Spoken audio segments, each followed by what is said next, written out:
What is going on, everybody? This is Jackson from JD Sports Zone, and today I have a very special interview with Pittsburgh Panthers first baseman Carter Dierdorf. Carter, thank you so much for taking time out of your day to join. How was your holidays, and how's Pitt been so far? First, I just said thank you, Jackson. I appreciate you, thinking of me and allowing me to come on. Holidays are great. Being back in Florida, pretty much 75 and sunny all day long. Played a lot of golf. Getting into golf, so I've been enjoying that. I actually play golf righty. Fun fact. I hit and throw lefty, but I always tell people just imagine how bad my golf game was to think let's try righty. That's how bad it got. So I was very very happy to get a lot of rounds of golf in. Also being able to work out and swing with a lot of my boys from back home was definitely a nice little refresh, little reset before I came back up to the cold tundra known as Pittsburgh. I mean, it's great to hear that your holidays were great and that Pitt's going well so far. Again, as I mentioned before, the University of West Georgia truly missed you, man. And but it's great to see that you're doing great things, at Pittsburgh. But I wanted to start off with my first question, more of an interview style type thing before, because the last time we had you on an episode for Dinger Dudes and we're doing the whole draft thing, so it's good to get an interview, from you. But I want to ask you. You started at North Greenville, transferred over to the University of West Georgia, and then obviously transferred to Pitt. But I want to ask you, from North Greenville to the University of West Georgia, you elevated your game phenomenally. I mean, you had 13 homers, 42 RBIs last year at the University of West Georgia. What do you think clicked for you when it came to playing at West Georgia compared to North Greenville? Yeah, I think a big thing for me growing up, all throughout high school and going into that freshman year, where I was, freshman of the year, all conference, second team DH. I was always consistent with my hitting. I was always, I pretty much hit, felt like dang near every day, but super consistent. And then I ended up having a cyst in my left shoulder, that from, I pitched honestly. I think it was a Wednesday midweek. We played at Fluor Field, which is the single A of the Red Sox in Greenville, South Carolina. Um, Pitched that day. Actually found out my velo was I was 85, 86, which for me typically I was 88, 91. And so I got back, I was like, that's weird. And then 2 days later, like woke up, couldn't throw a baseball more than 20 feet. And so finding out that I had that cyst, and then having to get that labrum surgery later that summer. They ended up giving me a cortisone shot, and I finished out the year. But getting that labrum surgery, honestly, like it set me back a lot, farther than I thought. Going into that sophomore year, I had about 10 at bats going into the season. And then they stuck me in the four hole, which, showed they still had confidence in me. But just didn't it ended up not playing to the way I wanted to. And, you can blame that on the injury, blame it on, just maybe a down year. Um, but I think with the rehab and me just getting stronger and stronger, and I want to attribute a lot of that to West Georgia's weight room. When I got on campus, the weightlifting program was really good. I got a heck of a lot stronger. Um, and I believe that attributed, building that strength around my shoulder allowed me to kind of get back to that swing, where I felt confident. And, obviously being older and stronger, I think that's where the power numbers just came through. Especially, I know that first month, I believe I hit 9 home runs, 9, 8, 9 home runs. So, um, yeah, always everyone always asks like, what do you think of West Georgia? I mean, I got nothing but the best. They always treated me with respect, always loved on me, and always, took care of me. And so whenever people ask, I'm like, I was sad to leave, especially with those guys, that coaching staff, they all love me. But at the end of the day, I'm doing what I think is best for me. And I think when we look at terms of getting drafted, we got to be playing at the highest level we can. I'm not on paper like you're a super toolsy guy. I'm not the fastest guy. I'm not the strongest guy, but you know what? I go out and play my heart out every game. And if I can do, what I did at West Georgia at the level of the ACC, it's a lot more, scouts value that a lot more. So that's mainly why I transferred. I just want to give myself the best chance. It was nothing against West Georgia. It's just I want to pursue what I think is the best route. And, if I don't get drafted, I can't say I didn't try. I didn't want to have any regrets leaving college. I completely understand. You know, you want the best opportunity to get drafted, and I think Pitt is a phenomenal place. And you know, you were a star here at the University of West Georgia. There's a reason why Pitt called your number and you know wanted you to be a part of their team. And you know, I look forward to seeing what you do in 2026, Carter, with you know, the University of Pitt and you know the next Pitt great, Carter Dierdorf. And hey, if the MLB draft doesn't work out, you can always go to the draft league. I know Dozie Drakeford and Brendan Parks, who have been on the pod before, you know, where took that route as well. But you know, only great things from here, Carter. Truly, you know, from the first base standpoint. Now, you know, I'm not the kind of guy who asks like the boring statistical questions. So I want to ask you some fun questions relating to baseball. I know you're a big Tampa Bay Rays fan. And you know there was the departure of Brandon Lowe over the offseason, and I know that was kind of you know hard hitting. But I want to ask you, do you have a Mount Rushmore of Tampa Bay Rays players? Oh Lord. Okay. Evan Longoria. I think he's an auto pick. David Price, auto pick. I'm going from when I was a kid, like my kind of timeline, because I don't know much past when I was, born. So those two for sure. Let's see. Trying to think. Fernando Rodney, that's my guy. 100% of the time. I used to wear my hat sideways just because of him. That's a I completely forgot about him. And then um goodness. Ben Zobrist. Mhm. Bang. Four just great ball players right there. Those are my guys. I love the answer. You know, Ben Zobrist, Fernando Rodney, Evan Longoria, and David Price. You know, I've been big fans of all of them. You know, growing up. I actually have Fernando Rodney coming on within the next month or so.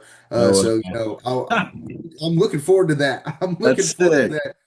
I can't wait to ask him about you know how the whole journey started with the sideways hat and him doing this every single time out on the field. But I love the answer for the Tampa Bay's Mount Rushmore. Do you have like an underrated guy who is maybe that you were a big fan of that you know really wasn't seen as a big star, maybe like a Desmond Jennings type player? Um, Carlos Pena, first baseman. Kind Mm. of an under the radar guy, at least when I was a kid, I never really heard much about him, but whenever I went to go see him play, I'm like, I like that guy. Or, oh shoot, first baseman, James Loney. Is that real? Hmm. That's real. Hmm. I think I got Hmm. that right. Yeah, him too. Being lefty first baseman. Those are definitely two guys I looked up to. From honestly from I was a kid, and then I think James Loney was there when I was probably in my teens.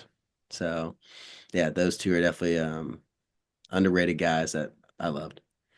Pena and Loney, I love as well. I mean, you've probably seen the page MLB Hall pretty good out there on Instagram, and you know, inductees over there. Maybe you can see Evan Longoria in the MLB Hall of Fame later on, but we'll see what happens when it comes to the Rays aspect of that. Now, obviously, you're a first baseman, and I want to stick on the Mount Rushmore track, and so I want to ask you, Mount Rushmore of first baseman, personally for you, outside of the Rays. Okay, outside of Rays. Is it even fair to say Bryce Harper? I don't know if it's fair to say. He's an outfielder mostly. It's fair. Fair? Okay, yeah, Bryce Harper. Put him in. He wouldn't be, I mean, personally, he's my 1-1. Don't get me wrong. I'll look at statistics all day and tell you Freddie Freeman, who's number two, he should be number one if we're going off statistics. Um, see, Freddie Freeman. Oh, goodness, first baseman. Thinking, oh, David Ortiz. Hmm. That guy slugged. Uh, Hmm. okay, David Ortiz, Freddie Freeman, Bryce Harper. Who's the four spot? Who can I not make this list without? There's two I'm thinking of from the You 21st century. current or past? Uh, Past. Well, they don't play anymore, but they stopped playing in like the 2020s. Okay. Um, you're not thinking. No, Goldie still plays. I'm still stuck on the top 10. Hmm. Um, gosh, past first baseman. Give me a hint on like a team. Cardinals. I mean, that's point blank. Oh, St. Pujols? Louis. Yeah, Pujols. I mean, I was thinking Pujols, Was he a but first baseman? Like all? Bulls was mainly a first baseman before he transferred over to the Los Angeles Angels. But then, I mean, you also have Miguel Cabrera as well. Oh, me. Miggy as well. I mean, I was thinking maybe because you're from the Florida area. I mean, I was Yeah, thinking, no. Actually, I played with a kid who was boys with Miggy's son, and mm, yeah, I got to play with them, so that was cool. They're like, "Oh, I know Miguel Cabrera." I said, "That's sick." I mean, it's a very, very hard question when it comes because you can't really narrow down first baseman when it comes to Mount Rushmore. I interviewed Prince Fielder's son, and he named. He's like, outside of my dad, I can't pick my dad. And I was like, that's crazy. It's crazy to me. But I want to ask you this, because obviously West Georgia and the Carrollton area, you have great food like Jefferson's out here in Georgia, and I want to ask you in at Pitt. I'm not too familiar, what the Pittsburgh area is famous for. What's the best food that you personally had out there since being there? Okay, so well, my go-to spot, which I'm not gonna say is like the best by far, but there's a place called Stacked. It's Mm. right here in the heart of campus, and they run a lot of the reason we go there. They run promotionals. There you go, promotionals. Um, Tuesdays and Thursdays. So Tuesday after 9 p.m., half off burgers. Can't like $6. You get this big burger. Ooh. And then Thursdays, half off wings. So you get 10 wings for 7.50. So those are my two go-to, especially go-to spots. They have a lot of halal food around here. Crazy Mm. enough. So there's a spot right by my house. I get chicken and lamb on fries. Pretty fire with white sauce. You get a bunch, all the toppings and everything. Um, Permani Bros. That's a big thing up here, especially in the stadium. There's one right here on campus. I'd say it's pretty good. I don't know if I can get behind having fries on the sandwich. That's a Mhm. big Pittsburgh thing, so I don't want to say it's bad. It's not bad by any means, but I like my stuff separated. I don't like things combining. But it's still very, very good. Permani Bros is very good. So those are kind of like the top three.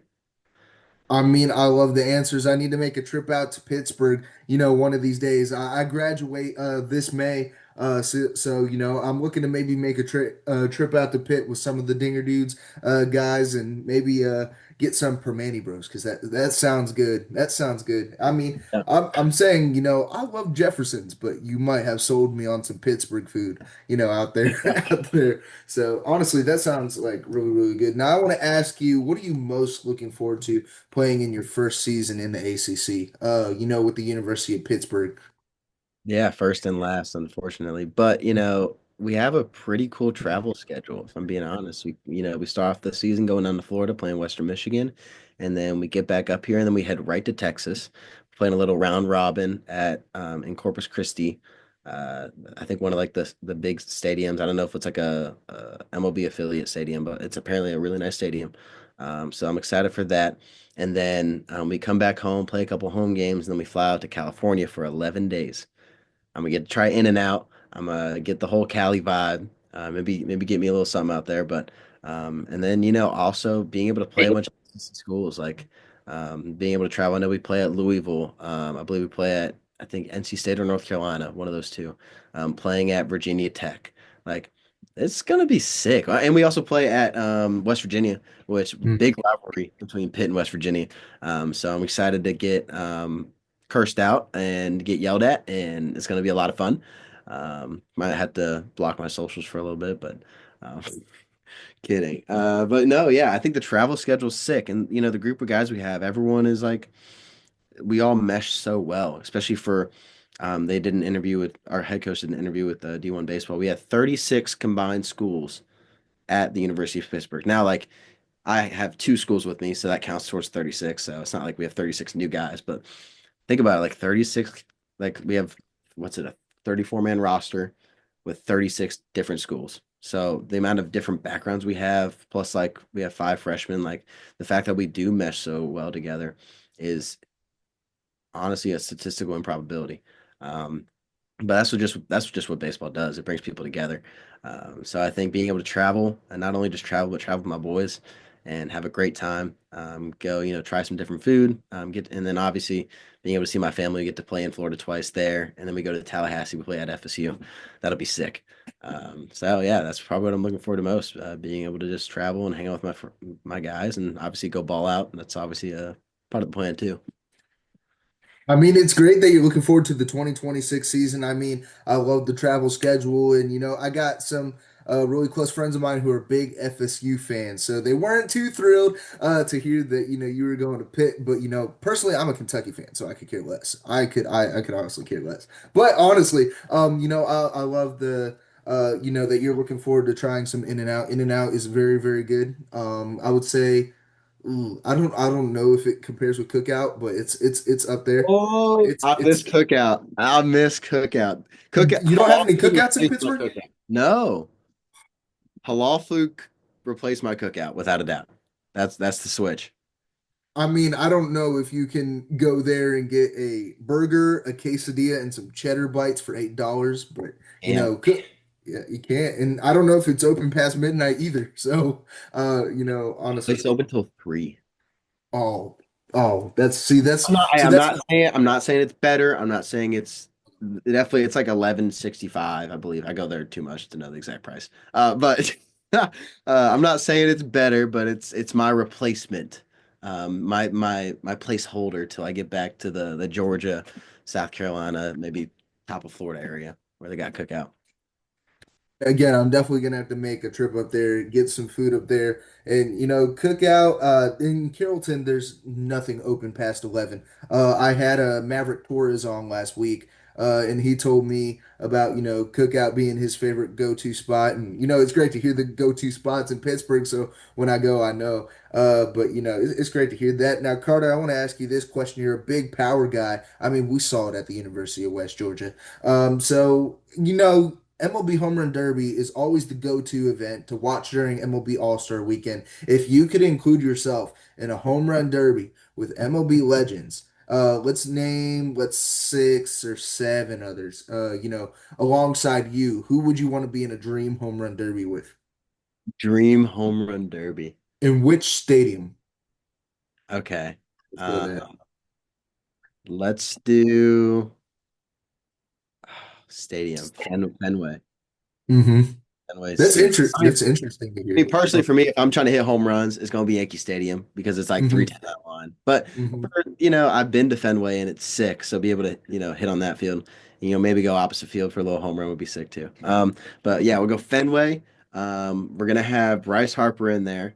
We're gonna have. I want to see David Ortiz hit. It's mostly gonna be lefties, unfortunately, because those are the people I always looked up to. David Ortiz, Bryce Harper. I want to talk. I'm thinking about who do I want to talk to. I don't want to just see hmm balls. I want to have good conversation. Um, so let's see. Cattell Marte. Ooh, I love Cattell. Yeah, that guy. I just want to talk to him about what he does with the swing, especially like people who hit from both sides just baffle me. Like, hmm especially when you're good at it, like, how do you consistently do that? I hmm can barely handle one side, and you're able to do it once. Crazy. Let's see. I want Vlad. I want to see Vlad. I want to talk to Vlad. Um, Junior, Vlad Junior, not senior. hmm Um, Mookie Betts, because hmm I've listened to actually his podcast a bunch. So like hearing him talk is like I want to hear it in person. So Mookie Betts, and then give me newer guy, not a home run guy at all. Rays outfielder. hmm Finish that statement. Ooh, do I have to guess this? Yeah. A Rays outfielder. New Uh, Rays outfielder, not a homer guy. Cedric Mullins. Mm-mm. Oh, I thought when you said new, I was thinking like, I don't know. I don't know. Chandler Simpson.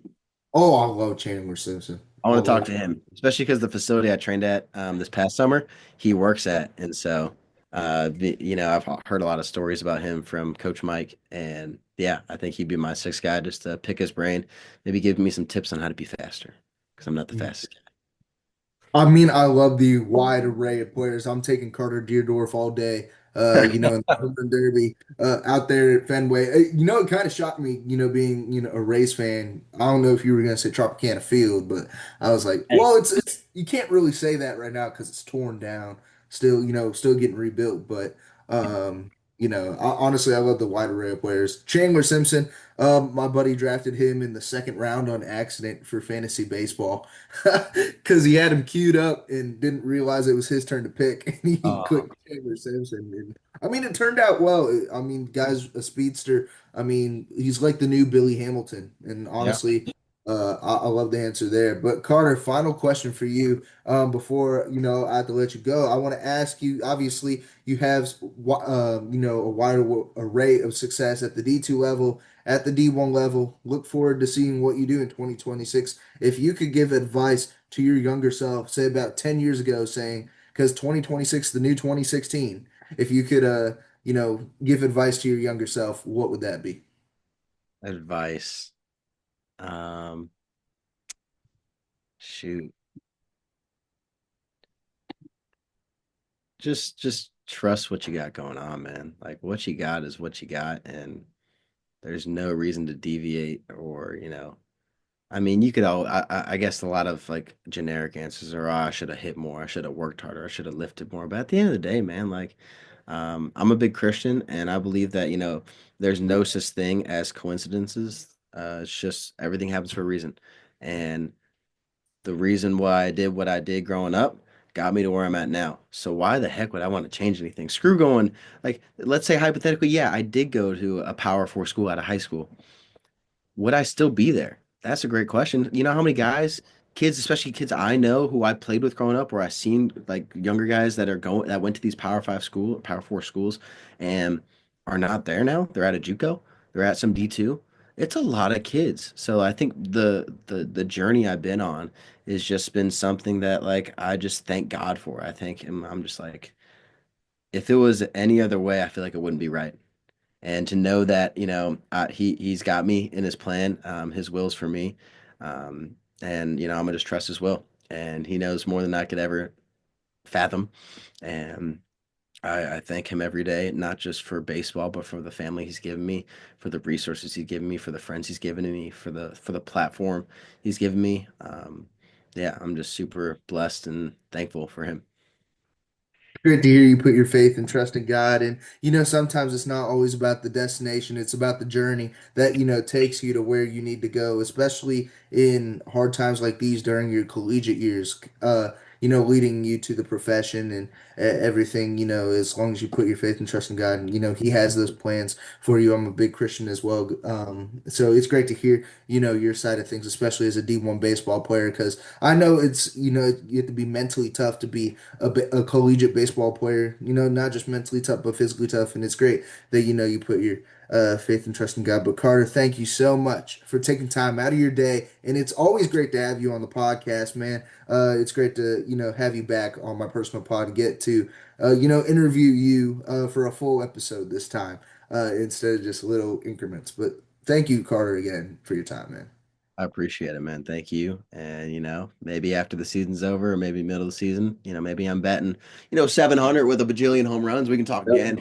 But yeah, no, let's do this soon. Catch up after the season, and love to see where I'm at in the next 3 months.